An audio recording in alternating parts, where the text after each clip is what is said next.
우리가 어떻게 우리 자녀들을 믿음으로 양육할까, 또 우리 손주들을 어떻게 우리가 다음 세대를 위해서 기도하며 우리 다음 세대가 어떻게 하나님이 기뻐하시는 그런 가정, 그런 자녀들로 세워져 나갈까.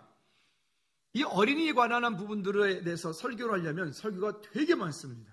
되게 많은데 이 짧은 시간 동안에 다 할 수는 없고, 우리가 성경에서 이야기하는 것과 오늘은 그 믿음의 사람들, 훌륭한 사람들 뒤에는 반드시 기도하는 훌륭한 사람, 어머니가 있었습니다. 그럼 여기 아버지들은 안 하란 말이냐? 근데 신기하게 성경에는 그 믿음을 얘기할 때는 아버지 얘기는 별로 잘 안 해요. 참 그럴 때 조금 따대는 느낌이 들어서 조금 하긴 합니다만은, 어쨌든 여러분 오늘 그 어머님들, 또 우리 부모로서 이 땅 가운데서 우리 자녀들을 어떻게 세워져 나가야 될지에 대해서 함께 우리가 믿음으로 말씀 나누고, 또 우리가 결단하고 그렇게 성경적인 가치를 가지고 우리 자녀들을 이 땅 가운데 세워져 나가면 좋겠다라고 생각이 듭니다.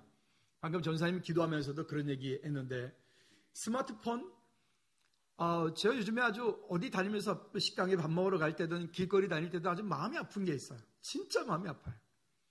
요즘엔 그 유모차가 아주 고급스럽고 좋죠. 유모차에다 애를 이렇게 태우고 가는데 보니까 유모차 앞에 핸드폰 거치대가 달려 있더라고요. 그리고는 그 핸드폰 거치대에다가 핸드폰을 끼워놓고 애를 뽀로로 틀어놓고 엄마가 유모차를 끄고 간 거예요. 그 덜렁거리는 데에서 여러분, 우리가 차 타고 갈 때 차에서, 어제도 우리 어디 가다가 수연이가 핸드폰 했더니, 야, 차에서 핸드폰 하면 돼, 눈 망가져, 그러잖아요.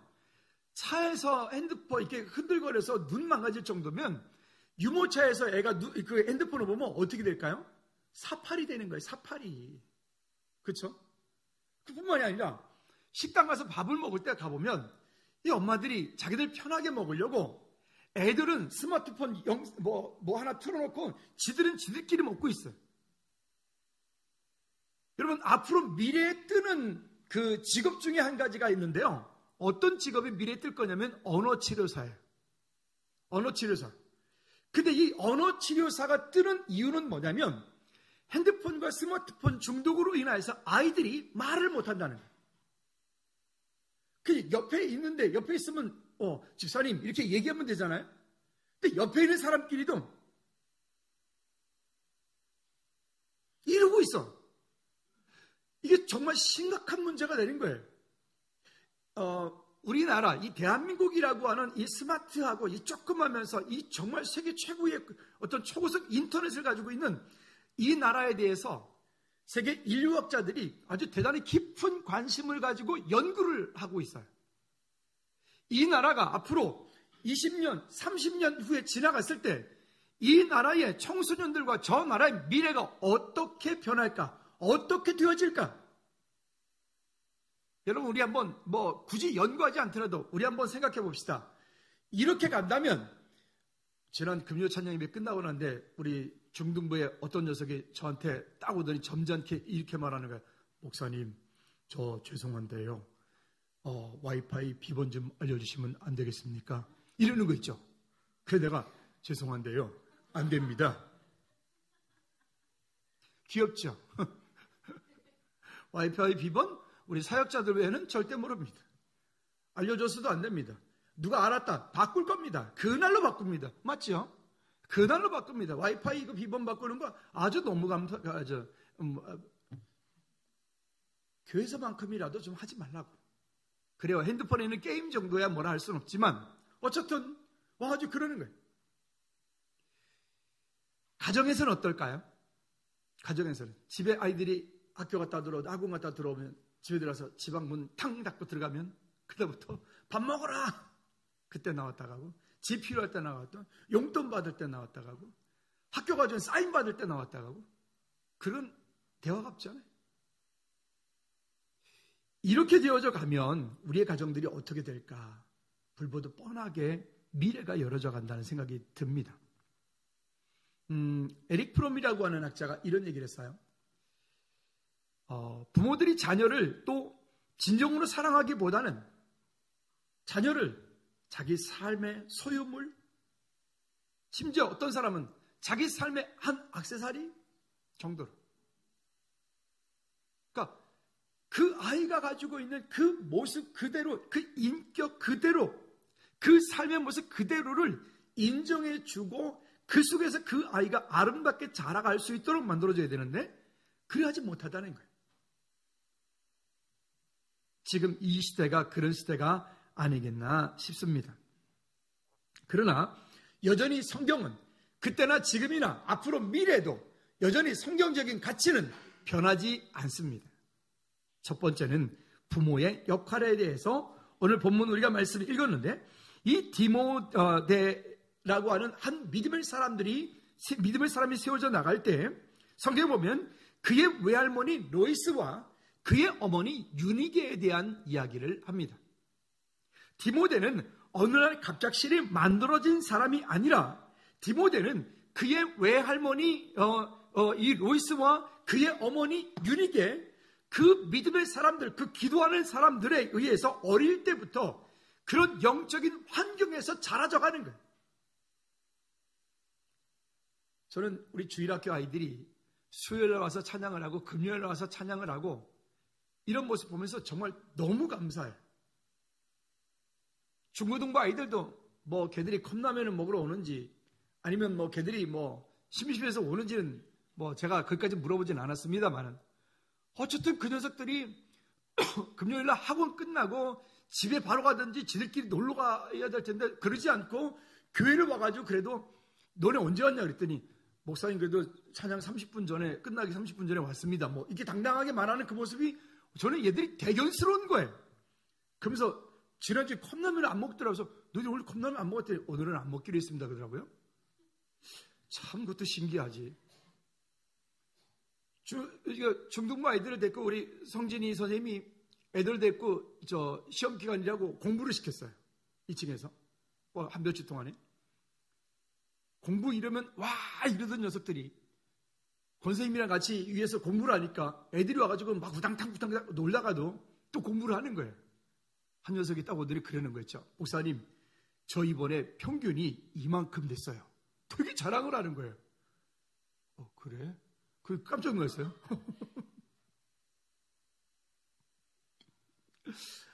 아, 참 이쁘다. 그 어린 아이들이, 그러니까 얘네들이 지금 그렇게 천방지축이 있던 걔들이 중3이에요. 우진이 친구들. 우진이 엄마 있어서. 아니, 그런데 어느 순간에가 이 아이들이요. 이놈들이 이렇게 멋있어졌어? 애들이 갈수록 멋있어지는 거예요. 여러분, 어릴 때부터 그 아이들이 어떻게 하든 이 속에서 담겨지고 이 속에서 놀고 이 속에서 싸우고 이 속에서 부딪히지만 그 아이들이 그 시간에 PC방 가지 않고 여기 와 있으니 그것도 감사하고 그 시간에 공부한다고 그래도 와가지고 물론 권쌤이 뭐라고 협박을 했는지 뭐라고 꼬셨는지 모르겠지만 와서 공부한다고 그래도 3주나 와서 애들이 저녁마다 와서 공부한 것도 그것도 대견하고 어찌 보면 누군가가 그렇게 해줄 수 없다면 부모가 그렇게 해줄 수 없다면 교회가 그런 것들 해주는 것도 참 좋은 의미가 있다. 저도 생각해보니까 어릴 때 우리 부모님이 저를 양육해 준 건 별로 잘 기억이 없어요. 그냥 밥 먹고 그냥 뭐 잠자고 이 정도. 그 나머지 필요한 모든 것들은 저는 교회에서 다 길러갔던 것 같아요. 그 시골 교회 있을 때 옥순이 누나라고 있었는데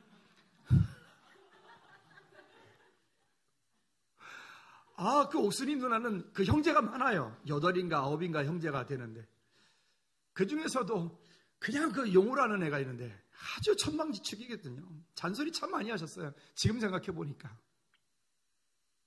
거기서 뭐 그러니까 그 겨울밤 그 늦은 밤에 여자들만 아가씨들만 잠자고 있는 방에 쑥 들어가가지고 누나 커피 끓여줘, 누나 라면 끓여줘. 그때 라면 진짜 귀했거든요. 생각해보니까 그거 그 다음날 야참 뭐 일할 때 뭡니까? 그거 드시려고 사다 놨던 건데 끓여주셨다는 거예요. 나중에서야 그러시더라고요. 몰랐지, 철이 없어서. 그러니까 어릴 때에 이 교회 공동체 가운데서요, 아이들끼리 서로 굳이 초등학교에 이제 누가 1학년 딱 입학했더니 전에 어떤 녀석이 있다 그러더라고요. 그거 딱 하더란 말이에요. 야, 누가 뭐라 하면 형한테 얘기해. 알았지? 얘가 갑작스레 이 영화가 학교에서 서로 공동체, 교회, 즐거운 교회 공동체 안에 우리가 함께 있다는 거예요. 여러분, 어릴 때부터 우리가 작게 보면 여러분 가정이지만 조금 더 크게 보면 우리 교회 가족, 즐거운 가족 안에서의 이런 함께 양육되어져 가고 함께 나눠져 갈 수 있는 이런 하나님의 은혜가 있기를 주님의 이름으로 꼭 부탁을 드립니다. 그래서 잠언 22장 6절 말씀에 보면 이렇게 말합니다. 시작. 마땅히 행할 길을 아이에게 가르치라. 그리하면 늙어도 그것을 떠나지 아니하리라. 여기 보면 마땅히 행할 길을 아이에게 가르치라. 이 아이에게 가르치라. 어찌 보면 믿음의 때가 그 믿음이 가장 아름답게 성장되어 가지고 있으니 그때는 그 이 어릴 때라고 하는 거예요. 주일학교 아이들끼리 저 유아실에서 놀다가 어떤 아이가 제가 잘 못 봤던 아이인데 아마 이제 같이 이렇게 주일학교 가끔 한 번씩 오다가 같이 놀러 왔던 것 같아요. 근데 자기도 모르게 욕을 이렇게 했단 말이에요. 그랬더니 일제히 다른 애들이 야, 교회에서는 욕하면 안 돼.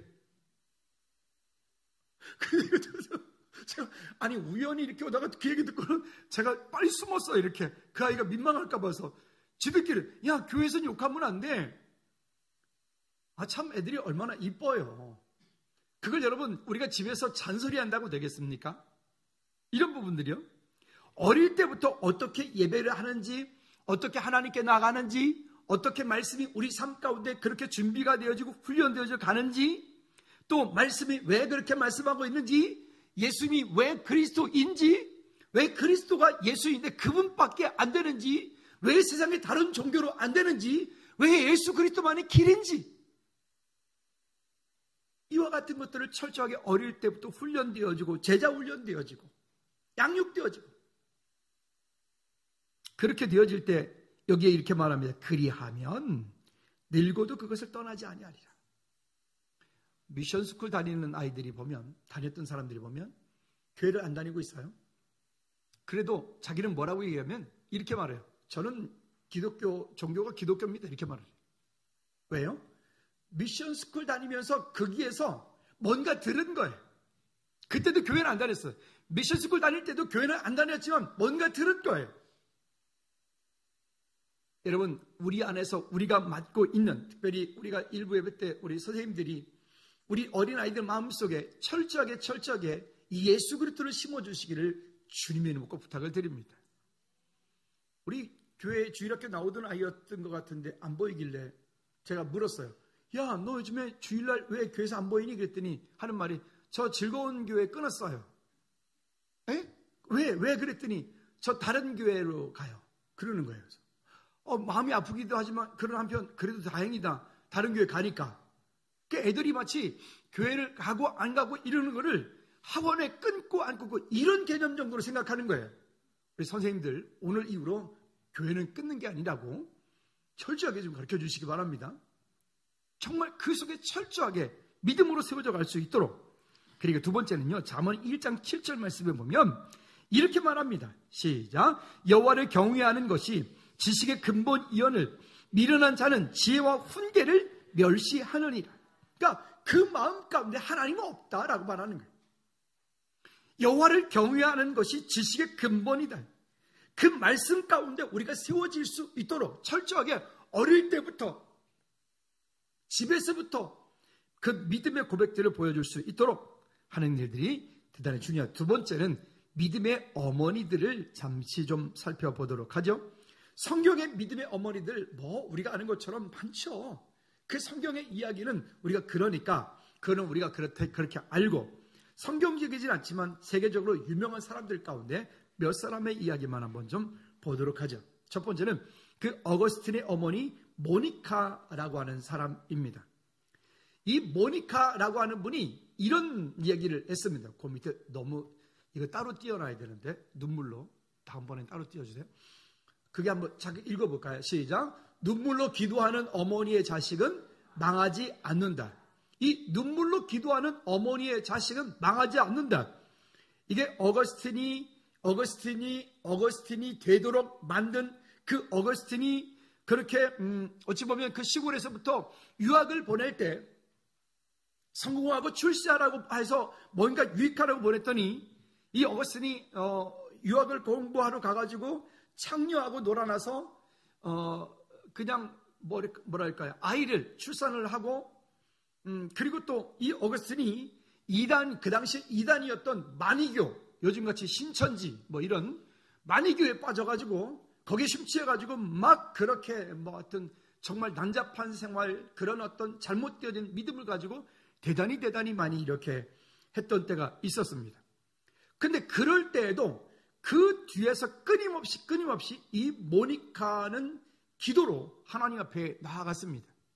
그가 눈물로 기도하고 하나님 앞에서 그 아들이 하나님 앞에 믿음으로 쓰임받기 원한다고, 하나님 앞에 그가 정말 그런 끊임없는 눈물의 기도와 간구가 결국 이 어거스틴으로 하여금 그 방탕한 모든 생활을 접고 나이 30세가 되었을 때 그가 순간 하나님의 부름을 받게 됩니다. 그가 한 번은 이렇게 배나무 밑에서 이렇게 그냥 노라는지 어쩐지 모르겠지만 이렇게 있는데 아이들이 노래소리가 들리는데 그 아이들 노래소리가 톨레 레게 그러면서 어떤 노래를 불렀습니다. 이게 무슨 말이냐면 일어나서 읽어보아라 이런 말이에요. 그 이야기를 듣고 어거스틴이 벌떡 일어나서 성경책을 무작정 그냥 딱 폈어요. 그냥 무작정 성경책을 딱 폈는데 거기에 로마서 13장 13절 말씀이 거기에 이렇게 기록되고 있는 거예요. 있어요? 네, 띄워보세요. 빨리 와 좀. 나 따라와야 된다면서. 시작. 낮에와 같이 단정히 행하고 방탕하거나 술 취하지 말며 음란하거나 호색하지 말며 다투거나 시기하지 말고, 여기 보면 이 어거스틴이 이 당시에 이 로마서 13장 13절의 이 말씀을 딱 열었는데 그때 발견하고, 그리고 이렇게 말해요. 그 위에 보면 호색하고 쟁투 시기하지 말고 오직 예수 그리스도로 옷 입고 정욕을 위하여 육신의 일을 도모하지 말라라고 하는 이 말씀을 크게 받게 되었죠. 그리고 어거스틴은 그 순간에 모든 것들을 다 내려놓고 돌이켜 하나님께로 돌아오게 만들고, 우리가 아는 것처럼 어떻게 보면 우리 기독교의 신앙의 모두 신학이라고 하는, 물론 그의 신학, 어거스틴의 신학을 우리가 다 받아들이지 않지만 신학이라고 하는 가장 기본적인 뼈대를 만들어 놓았던 중요한 사람 중에 한 사람이 되었습니다. 두 번째는 이 록펠러의 어머니였던 엘리자라고 하는 분입니다. 이 엘리자라고 하는 분은 이분은 록펠러가 되게 한, 그러니까 록펠러는 여전히 최고의 그가 가지고 있었던 그만한 돈, 그만한 어떤 것들은 여전히 없다라고 말하죠. 그렇게 말합니다. 근데 이 록펠러는 그냥 단순하게 부자였던 사람만은 아니었고요. 그가 처음부터 그렇게 완벽한 사람도 아니었습니다. 그는 어찌 보면 자기 자신을 위해서 살았던 사람이었고, 자기 자신을 위해서 돈을 벌었고, 이기적인 사람이었어요. 그랬던 그가 그게 정확하게 제가 모르겠습니다. 40대인가 50대쯤에 어떤 병을 앓게 됩니다. 갑작스레 병을 앓게 돼서 병원에 가서 입원해 있는 그런 사이에 어떤 사람이 입원비를 지불하지 못하는 것 때문에 병원으로부터 독촉을 받는 그런 것을 목격하게 돼요. 자기가 목격하게 돼요. 그 목격하게 되는 그거를 보고 록펠러가 비서를 시켜서 아무도 모르게 그 사람의 병원비 일체를 다 지불을 하게 됩니다. 지불을 하고 나는데 하고 난 이후에 그 병원비에서부터 해방받은 그 사람이 너무너무 기뻐하는 모습을 보게 돼요.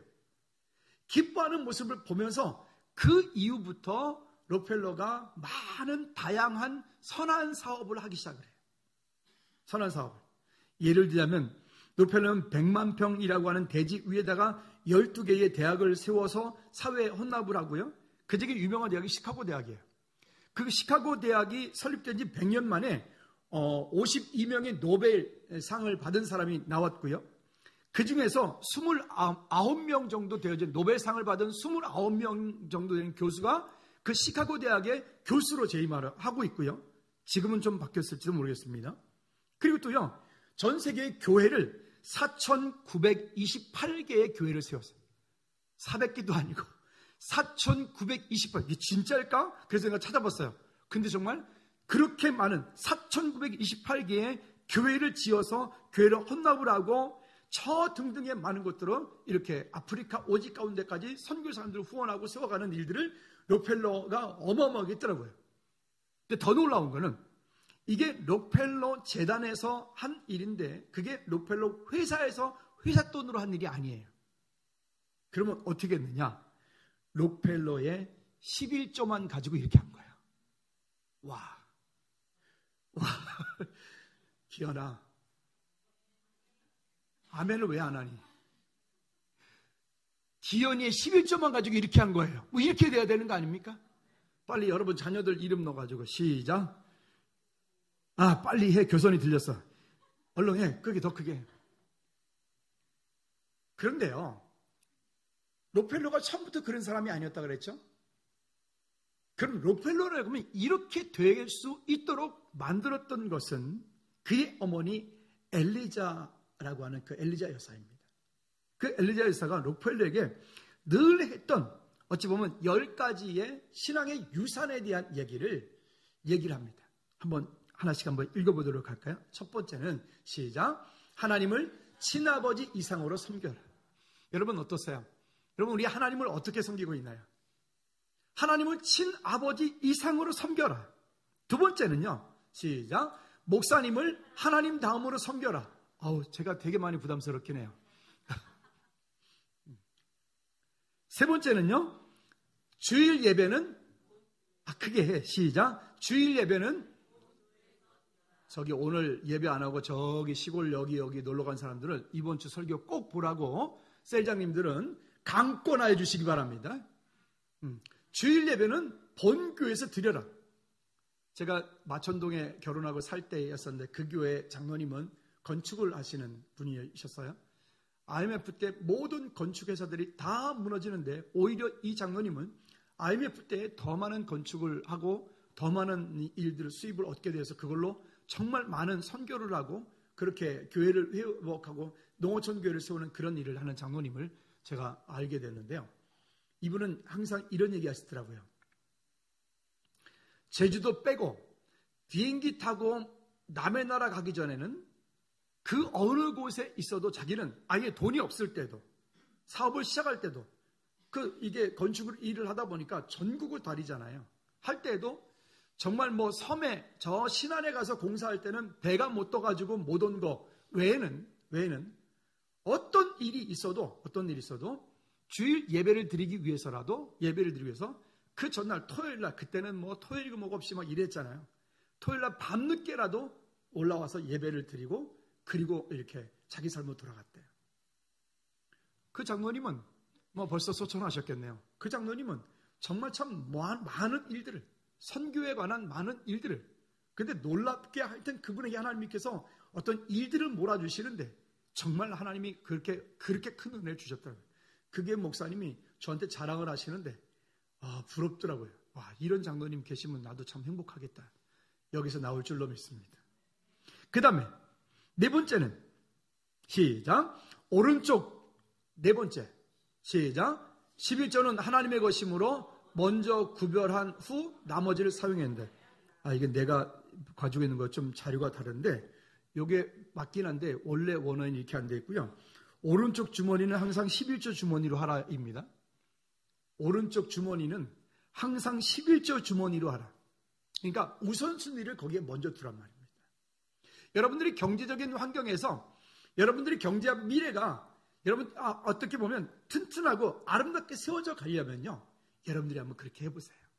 하나님께서 이 11조의 축복은 정말 많이 주시는 게 있거든요. 오늘 당장 보지 말고 미래를 바라보십시오. 하나님께서 여러분들의 삶을, 여러분들의 경제를, 가정을 어떻게 세워가시는지 그렇다고 또 11조 얘기한다고 시험 들지 말아요.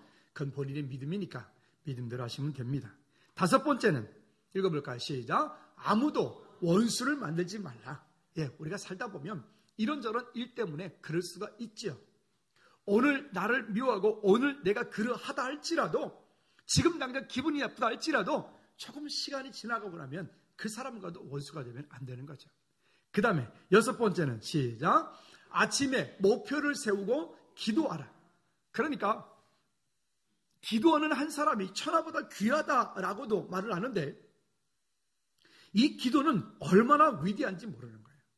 여러분들이 새벽 예배를 오시면 더 좋겠지만 혹여 새벽 예배를 못 오신다면 여러분만의 그 짧은 시간만이라도 기도하는 시간, 또 여러분들이 출근하는 시간, 또 아니면 출근해서 짧은 시간, 여러분들 나름대로 큐티할 수 있도록, 또 기도하는 시간 가질 수 있도록, 또 여러분 그 시간에 어떤 분들을 보니까 너무 시간이 안 되니까 아예 그 출근할 때 버스 안에서 드라마 성경 있잖아요.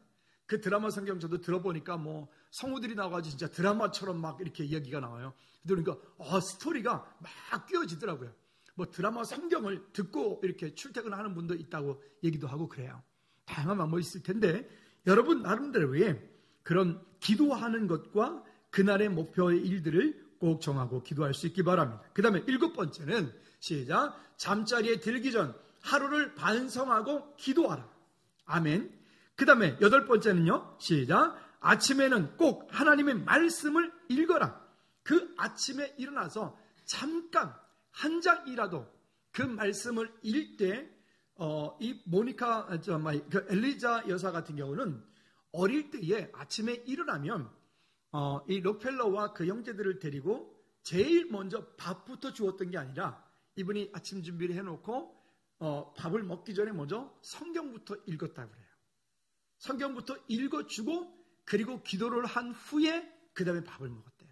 이것을 어릴 때 내내 계속해서 그의 이야기를 보면 참 이런 얘기가 그러니까 그런 훌륭한 어머니 뒤에 어머니로 통해서 저런 사람이 만들어졌구나. 잠깐 동안은 그가 어떻게 보면 탕자처럼 어떻게 보면 자기 이득과 욕심을 쫓아서 그렇게 살았지만 결국은 그 어머니의 기도로 인해서 그 자리로 돌아가는구나. 전에 어떤 목사님이 그런 얘기 하시던데 자꾸만 말을 안 들으니까 아버지 목사님이 그러더라는 거야. 너 내가 기도하기 시작한다. 그 얘기 뭔지 아시죠? 너 내가 기도하기 시작한다. 그러니까 그 아들이 있다는 말이 아빠 알았어요. 그냥 할게요. 왜요? 아빠 기도하기 시작하면 뭔 일이 벌어지거든요. 그렇더라고요. 여러분 그런 하나님의 은혜가 있길 바랍니다. 그 다음에 9번째 시작. 남을 도울 수 있으면 힘껏 도우라. 여러분 우리가 남을 돕는다는 것은 뭔가 많이 가지고 있어서 돕는 건 아니에요. 내게 있는 것으로 돕는 거예요.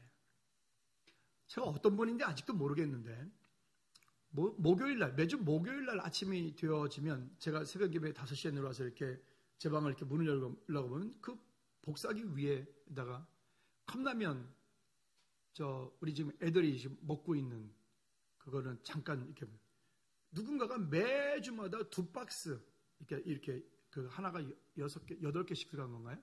그 2박스씩 항상 여기다 갖다 놨어요. 그럼 목요일날 이제 아저씨들이 오세요. 오시는 날인데 그분들한테 제가 이제 이렇게 써놓죠. 제가 없으면 아저씨들이 그거를 한 사람의 박스째 다 들고 가버려. 그럼 다른 분들이 못 드셨다는 거예요.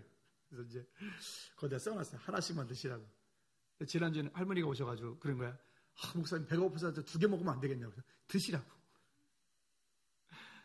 누군지 모르겠어요. 근데 그분이 항상 매주마다 그렇게 섬겨주세요. 제가 얼마나 감사한지 몰라요. 이게 얼마나 하나님의 은혜인지 몰라요. 여러분 우리가 할 수 있는 것으로 하십시오. 할 수 없는 것 가지고 하는 것은 그거는 부담이 되고 그거는 짐이 되니까 그렇게 하지 말고요.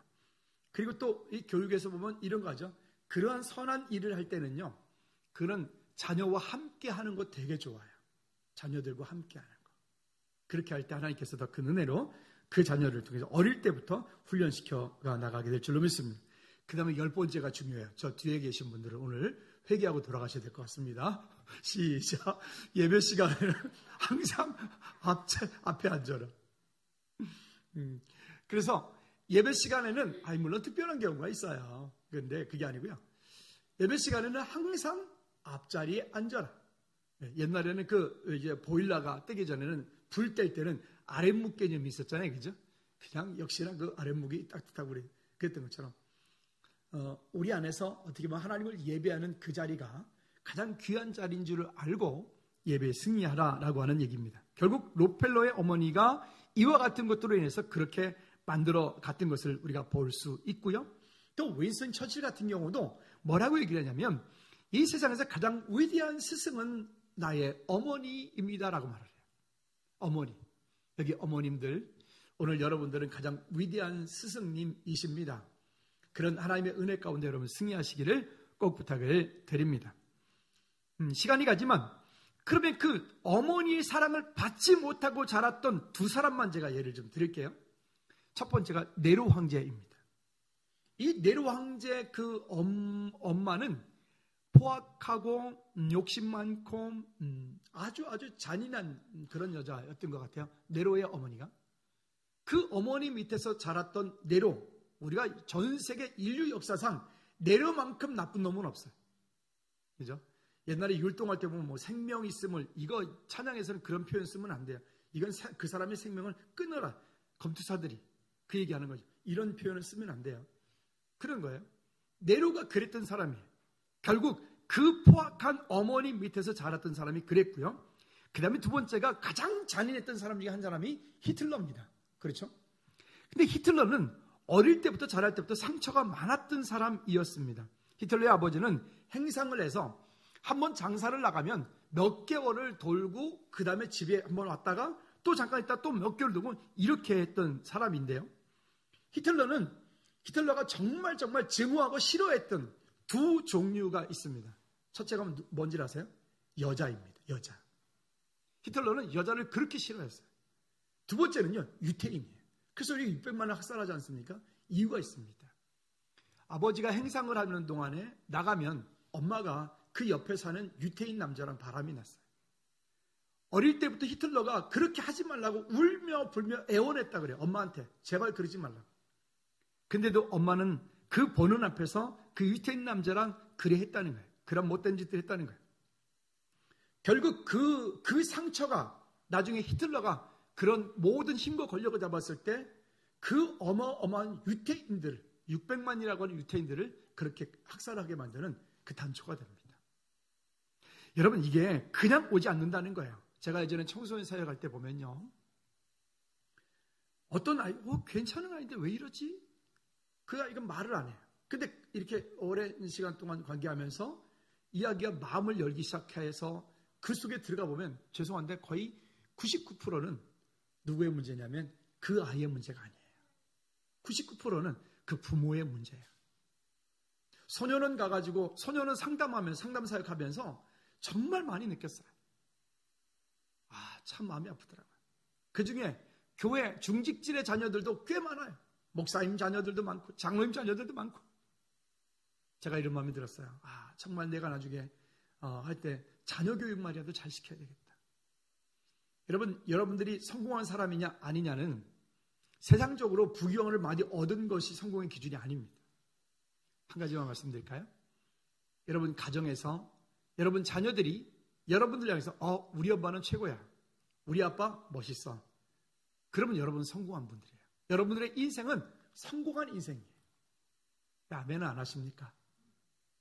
여러분 자녀들로 하여금 여러분 가정에서 여러분 남편과 아내로부터 그런 인정받는 성공한 우리 모두가 되기를 바랍니다. 자, 세 번째는 시간이 나갔는데 믿음의 자녀로 양육하라는 것입니다. 믿음의 자녀로. 이렇게 얘기를 합니다. 유태인 어머니들은요, 이런 개념을, 자녀 교육에 대한 개념을 가지고 있어요. 한번 띄워주세요. 없나요? 혈육적인 사랑이 아닌 사명적인 사랑으로 키우라는 거예요. 한번 읽어볼까요? 시작. 혈육적 사랑이 아닌 사명적 사랑으로 자녀를 양육하라 라고 말합니다. 이 유태인들이 가지고 있는 개념들은, 유태인 부모들은 우리가 아는 것처럼 전 세계 노벨상 등등의 이런 모든 상을 휩쓰는 사람들이 유태인들이잖아요. 아까 시카고 대학 얘기했는데 시카고 대학 52명 노벨상 받은 사람 가운데 3분의 1이 유태인이에요. 근데 그 유태인들은 어릴 때부터 그 자녀들을 양육할 때 혈육적인 사랑의 관계로 그 아이를 바라보는 게 아니라 사명적 사랑으로 아이를 바라보는 거예요. 물론 우리하고는 좀 상황이 다르지만 그 사람들은 왜 그렇게 하느냐면 혹시 내 아이가 메시아가 아닐까? 또 최소한도 아니면 이 아이가 미래를 이끌어갈 어떤 사람이 되지 않을까? 혹시 이 아이가 우리나라의 어떤 한 경제를 이끌어갈 그런 아이가 아닐까? 그래서 유태인들은 엄마들이 그 자녀들을 양육을 할 때 혈육적인 사랑이 아닌 사명적인 사랑으로 그 아이들을 대한다는 거예요. 유태인들이 교육하는 방법은 보통의 일반 사람들과 많이 다르고요.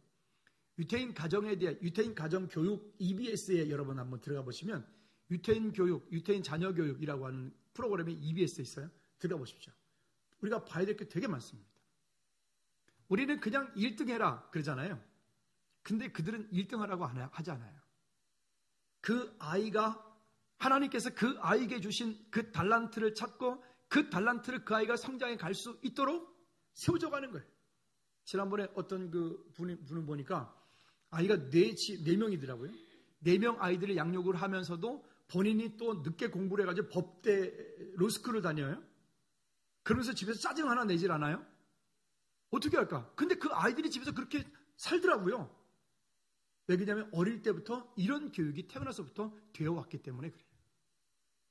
식당이라든가 우리가 공공시설에 가보면 우리 아이들이 보면 막 뛰어다니고, 제가 얼마 전에 밥을 먹는데 옆에서 온 아이가 와가지고 순간 와서 걔가 그 젓가락으로 내 국그릇에다가 확 손을 집어넣어가지고 손 딜 줄 알아. 디는 뻔해서 깜짝 놀랐어요. 다행히 애가 손은 디진 않았는데, 그러면 최소한도 부모가 죄송합니다 라든가 뭐 그래야 되는 거 아니에요? 전혀. 저 아이 어떡하나. 저런 부모 밑에서 자라면 저 아이는 이기적인 아이가 될 텐데. 여러분, 성경은요, 되는 건 된다라고 하고 안 되는 건 안 된다라고 해야 돼요. 그 아이를 사랑하기 때문에 되는 것과 안 되는 것을 명확하게 해줘야 돼요. 우리 엄마들 아이들 밥 투정하잖아요. 유태인들 교육법 가운데 그 밥에 대한 얘기가 나와요. 애들이 밥을 안 먹잖아요. 그러면 밥상을 딱 차려놓고 밥 먹자. 저 안 먹을래요. 그래? 정말 안 먹을 거니? 그래. 안 먹을 거예요. 그래, 알았어. 그러면 신경도 쓰지 마. 걔 먹더니면 신경도 쓰지 말고 밥을 다 먹고 깨끗하게 싹 청소를 해버리고, 혹시 그 아이가 좀 있으면 간식 찾을 거니까 냉장고 문 열 때 냉장고 속에 있는 모든 간식은 보이지 않게 싹 다 감춰버려라. 그런 얘기가 나와요. 구체적인 실천사항에서. 점심때가 됐어요. 애가 좀 고집이 있으면 밥 먹자. 근데 안 먹을래요. 또 그럴 거 아니겠어요? 여러분, 죄송한데 3일 굶어도 안 죽잖아요, 우리가. 그죠? 그러니까 그러면 지금 안 먹어. 너 배고프잖아. 뭐 이런 얘기도 할 필요 없대요. 안 먹을 거니? 그래, 알았어. 그러면 나머지 식구들은 맛있게 먹어. 아주 맛있게 먹어. 그리고 싹 치워. 그리고 냉장고에 간식 하나도 두지 마. 그리고 저녁 때 돼가지고 또 밥 먹자. 그날 저녁 때는 그 아이가 좋아하는 음식들만 가득해. 진짜로 이거는 제 얘기가 아니에요. 그 아이가 좋아하는 음식들을 가득 차려놓고 밥 먹자. 근데 고집 피면서 안 먹잖아요. 그러면 또 맛있게 먹고, 어머, 이거 라니가 좋아하는 건데 이러면서 있잖아요. 다 먹어. 그리고 다 치워버려. 그 약속을 해가지고요, 그렇게 몇 번을 하면 아이의 그 밥투정은 100% 사라진다는 유태인 교육법을 연구하는 사람들의 이야기입니다. 근데 그게 약속이라고 하는 거예요. 약속. 우리 엄마들 보면 우리 애는 입이 짧아서 밥을 안 먹어요. 굶겨. 아니 진짜로 굶겨. 쫓아다니면서 먹이지 말라는 거예요. 이게 나중에 어른이 되었을 때도 그것 때문에 결국 아이가 손해를 본다는 거예요. 그것 때문에. 신뢰, 약속을 지키지 못한 것 때문에. 이런 것도 있고요. 또 뭐 어떤 책임감과 선택감을 심어주라는 건데, 예를 들어서 이런 거예요. 내가 아침에 아무 생각 없이 그걸 들고 왔는데, 이거는 제가 먹던 자스민 차가 있고, 이거는 권사님이 맛있는 거예요. 2개가 있는데, 어떤 거 먹을래? 너 이거 먹어! 이게 아니라 어떤 거 먹을래? 그러면 자기는 이거 먹겠다라고 선택을 하잖아요. 그럼 그걸 줘요. 선택을 하게 하라는 거예요. 선택. 요즘 아이들 가운데 이런 진단이 있더라고요. 결정장애? 뭔가를 결정하지 못하는 거예요. 애들이. 왜 못하냐면 이유가 있어요. 부모가 다 해줘서 그렇다. 심각한 문제야. 이거 심각한 문제야. 결정력 장애. 그런 게 있다는 거예요. 왜 못하냐? 엄마가 다 해주니까. 그러면 애들이 엄마한테 전화해. 엄마 이거 어떤 거 해야 돼? 이렇게 묻는다는 거예요. 그렇게 하지 말라는 거예요. 너 뭐 할래? 아이가 선택하게 만들어라. 그런 것도 있고. 또 예를 들어서 숙제를 기껏 대놓고 학교를 딱 갔는데 숙제를 안 가져간 거예요. 전화 가지고 엄마 숙제 갖다 줘 그러잖아요. 그러면 반드시 이렇게 말을 하래요. 오늘은 한 번이니까 엄마가 갖다 줄게. 그런데 다음번에는 절대 안 갖다 줄 거야. 엄마도 지금 되게 바쁘거든. 안 돼. 그리고 한 번 갖다 주고 그 다음번에 또 애가 안 가져가잖아요. 갖다 주지 말래요. 그리고 학교 가면 안 가져왔으니까 그것 때문에 걔가 뭐 어떤 일이 있겠죠? 체벌 받게 하라는 거예요. 하래. 그러니까 이와 같은 것들이요. 우리가 보통 보면 이런 일들이 어느 순간에 너무 우리가 자식을 사랑하는 것 때문에 아이들이 스스로 결정할 수 있는 것들을 그 기회를 놓쳐버리게 만드는 거예요. 또 그것 때문에 결국은 또 또 다른 문제를 가지고 오게도 만들고요. 어쨌든 정말 많이 있는데요. 그 모든 것도 다 빼고 결론을 지읍시다. 역대상 28장 9절 말씀에 보면 다윗이 솔로몬에게 유언한 말씀이 나옵니다. 같이 읽어볼까요? 시작. 내 아들 솔로몬아, 너는 내 하나님의 온전한 마음과 기쁜 뜻으로 섬길지어다. 여호와께서는 모든 마음을 감찰하사 모든 의도를 아시다니 내가 만일 그를 찾으면 만날 것이요 만일 내가 그를 버리면 그가 너를 영원히 버리시리라. 탈무드에 이런 교훈이 있다고 합니다. 한번 띄워주실래요? 시작. 어리석은 사람은 자녀에게 재산을 남기고 양식 있는 사람은 자녀에게 지식을 남기고 지혜로운 사람은 자녀에게 신앙을 남긴다. 여러분, 우리 자녀들에게 이와 같은 것들을 남겨주시기를 주님의 이름으로 축복합니다. 기도합시다.